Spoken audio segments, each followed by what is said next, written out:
Excellent. Thank you very much. I'm happy, honored, and humbled to be here joining you from across the globe.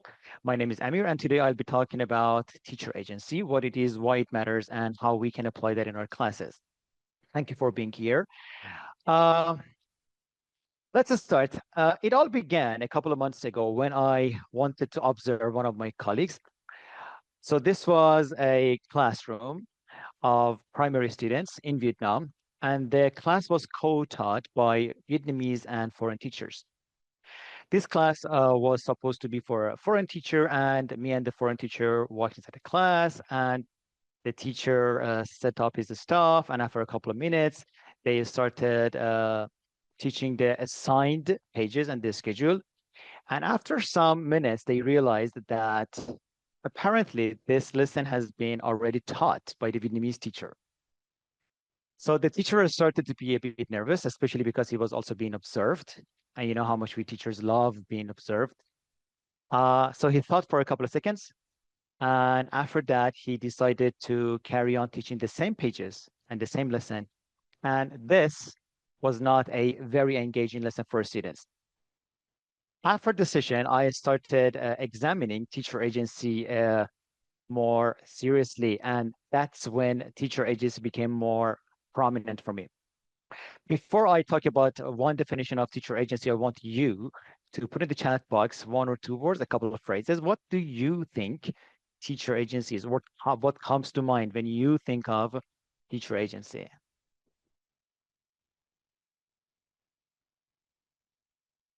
Identity,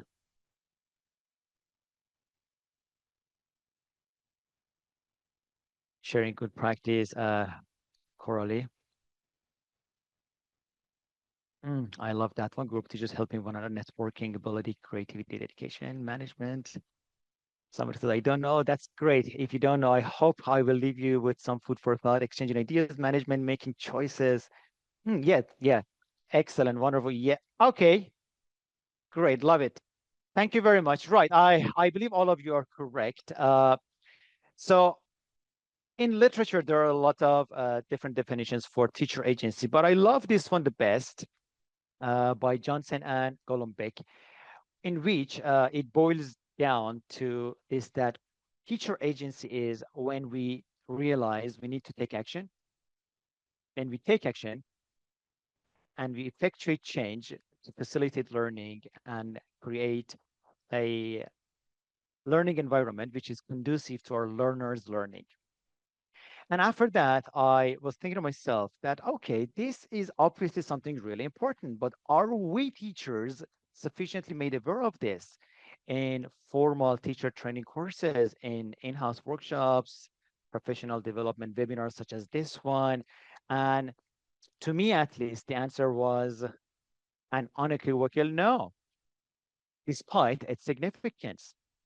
So I think teacher agency is really important. And here I have listed five factors, which is not exhaustive, but I think that is sufficient for us to start to consider teacher agency more seriously. The first factor, in my opinion, is responsive teaching. And responsive teaching basically is when we realize that we need to teach our learners according to what they need and what happens in the classroom rather than a mechanical pedagogy of going through some pages or just covering some uh, parts of the syllabus. So when we start actually responding to our learners' needs, that is when actual learning can take place. And this in turn can motivate our learners to be more eager to want to participate in the classroom activities. And all of these would hopefully result in a better classroom rapport when teachers and students have established a healthy relationship with one another. Uh, the other thing, which we will shortly see, is creativity. I think when we start to use our own agency, we are going to leave a lot of room for creativity, not only for us teachers, but also for our learners. Uh, and finally, I guess all of these things would come together to create a dynamic environment where teachers and learners co-create an engaging context where learning, genuine learning, can more easily take place. Now, I guess some of you know these two handsome gentlemen. One simple idea to be able to implement teacher agency in our class is that purple scrambled word. Let's see if you can unscramble it in the chat box. Can you decode it? Look at the purple word. Let's see who can decode it the first in the chat box.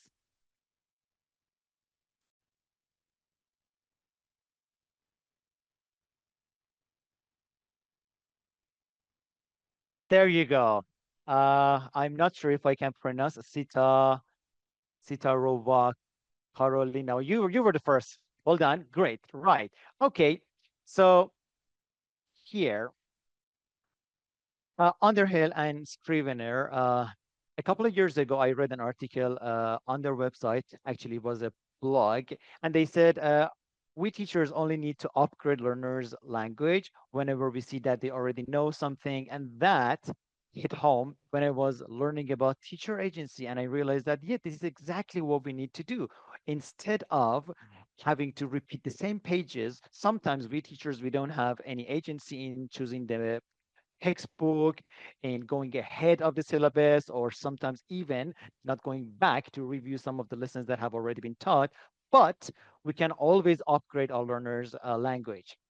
And we can do that in many different ways. The first one is by observing more experienced teachers. So I think peer observation is one of the most powerful tools that we have. And with the right mindset, whenever we try to observe uh, another teacher, we can certainly walk away with some food for thought. And here there are three interesting ideas that I asked ChatGPT to tell me to say that if I walk into a class and I am fully ready to teach a beautifully prepared grammatical point or vocabulary lesson or whatever, and then I realize that my students already know everything about it. What do you suggest? These are some very interesting ideas that ChatGPT told me. The first one is, for example, if you're teaching comparatives and your students already know everything, you can ask them to create a job advertisement or an advertisement of any topic with the use of comparatives. The other one is role plays, which is something I'm going to show you from my own classes. And that is actually the main part of my talk today. And finally, some mini lessons that we can assign our students to come and they teach something to their peers. All of them are interesting and they have got some valid points. But ultimately, I would like to share something with you that I have done in my classes and they have invariably achieved the results that I had in mind without fail. And that is dialogues. The picture you see is a picture of one of my classes from a public school here in Vietnam. These are fourth graders, and the topic of the lesson was housework. So in this class, I realized this is for maybe 5 months ago. I walked into the class and I realized that all of my students had already learned house chores with their Vietnamese teachers, and they knew them all very well. What we did at the beginning of the class is that we played some rounds of charades. So students elicited these lexical chunks from their peers. And when I saw that they already know everything, these four phrases that you see in the red box are the ones that they didn't know. So I tried to find something that they didn't already know. So after they tried to play that and convey the message through gestures to their friends, and their friends knew what it is, but not in English. That was a great learning magic moment for me to upgrade the language. So iron the clothes, mop the floor, vacuum the floor, and dust the table or shelves were four new phrases that they didn't know. But what happened after that is the main thing that I really love. And this is what I call a teacher-led learner-centric dialogue. I have written this, so this is a very short dialogue that I have created in the class, divided into A and B and color coded. The students can choose whatever housework they want and incorporate that into the dialogue. But there is more to it than meets the eye. Here I have put well, comma, so a type of discourse marker here. Here I have put a subject question with who, for example, who mops the floor, and I have put one S and an asterisk next to that for my students without teaching them to know that, okay, here I can choose whatever I want, but who makes the bed, who washes the dishes. Uh, it was very interesting. The students did the dialogue with one another, and when they were pretty good at that, what I focused on was pronunciation. Here again, in their book, there was no distinct focus on pronunciation of, for example, here, the tonic stress on my father does. For example, who mops the floor? My father does, or I do. And they seem to really enjoy that. Or the falling intonation for the WH questions, what about you? Or who mops the floor? Things like that. And I think there is much more than it. So this dialogue is something that I created. So all of the sentence system, the template is something that I created, but learners themselves got into purse and they started to run the dialogue with their peers. The other type of dialogue is inside the language center. This is a group of 11-year-old, 10, 11-year-old students at a B1 level. So in their book, here they have a textbook. In their book, they had learned some functional language and phrases such as what's up, no way, absolutely, tell me about it. And the Vietnamese teacher had translated all of these things to them, which is not necessarily something bad. And they knew what these all mean. What I did inside the class is what I call teacher-led, learner-generated dialogue. So here I ask my students, okay, you know all of these things. Now I want you to choose any topic you want, the topic of your choice. Go ahead and create a dialogue. And you need to use all of these in your dialogue between 9, 10, 11 exchanges. So a very short dialogue. And I already modeled one for them. So they started choosing their own topics. Everybody was engaged. They chose their teammates. And this one was one of the interesting dialogues that I took a picture of between Fup and Yui. So the conversation starts with, "Hey, what's up? I'm going to the cinema. What about you? What are you going to watch? Absolutely, yeah, I can't wait." Da, da, da, da, da. Here, there's a tiny grammatical mistake. It's Cus, and later they realized and they have corrected this.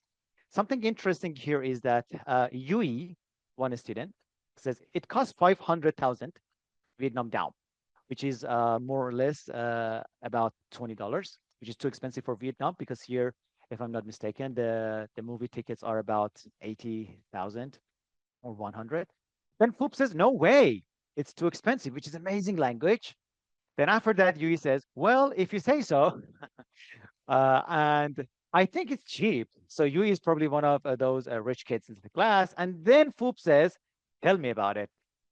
And that is an indicator to me to realize that, okay, here Foop and probably Foop and Yui both are not 100% sure of the meaning of tell me about it or when can we actually use that inside the class. Unless Foop is a hypocrite and first says it is too expensive. And as soon as Yui says, no, it's cheap, so, oh yeah, tell me about it. Uh, After they created something like this, and this is only one example. There were a couple of others that students had more or less similar problems. Uh, I put this on the board and the students try to correct themselves. They realize if there is something weird in the conversation, but ultimately it was very interesting because everyone was engaged. I didn't divert from the topic. I didn't teach something different because that was my lesson objective to review and teach the functional language, which was already taught to my students. Uh, at the end, the the latest English teaching book that I read a couple of months ago was by Scott Thornberry, 66 Essential Designs for Language Lessons, Essential Designs, if I'm not mistaken. And I came across this beautiful sentence, and it immediately reminded me of teacher agency again, that expert teachers are those that they show flexibility in their lessons. They respond appropriately to their learners. And to me, I immediately said, yeah, I agree. But I don't think we have to wait until we become expert teachers before we start to use our own agency to deliver engaging and interesting lessons for our learners. Uh, maybe that expert teachers could be a bit misleading. So I think all of us, whether we are just some early career teachers or some seasoned educators, can start to use our agency much more effectively to ensure that we can create an environment for our learners where they can uh, uh, flower and where they can grow uh, in a safe environment. Uh, these are my resources. I think I'm finishing with her a bit early in time or on time, and now I am ready to field the questions. Thank you very much.